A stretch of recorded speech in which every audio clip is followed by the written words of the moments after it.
girl trembled with fear. She tried to pick up the pistol on the floor, but it had been knocked under the sofa. The girl was shaking uncontrollably with fear. She forced herself to calm down. She spotted a shard of glass and seemed to have an idea. She tied the shard to a broomstick, hoping to use it to pinpoint the man's exact location. The man saw through her plan and mocked her. He pulled the trigger, and the mirror shattered instantly. The girl didn't give up. She raised a second mirror. The mirror was shattered once again. The girl continued to test him. This time she raised it about a meter higher than before. The man fired again, but the bullet struck the ceiling beam. By analyzing the bullet's trajectory, the girl immediately understood. She deduced that the top of the refrigerator was the man's blind spot, so she quickly climbed onto the refrigerator, preparing for a dangerous jump. The man also sensed something was wrong and immediately adjusted his aim. He locked onto the girl's position once more. Just as the girl leaped into the air, the man pulled the trigger. The bullet whizzed past the girl. She landed behind the sofa, narrowly avoiding the shot. She reached for the handgun hidden under the sofa, but she couldn't quite reach it, so she flipped the sofa over and was surprised to find a sniper rifle hidden underneath. She had only intended to save her own life,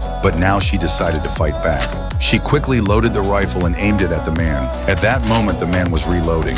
When he looked back through the scope, he was immediately stunned. The man tried to pull the trigger first, but the girl was faster. The recoil from the sniper rifle knocked the girl. She pulled her younger brother to his feet and prepared to leave. Suddenly, a drone flew in. They tried to escape through the back door, but another drone blocked their path. Fortunately, the house was heavily fortified against bullets. Immediately afterward, the drone fired several high-explosive rounds.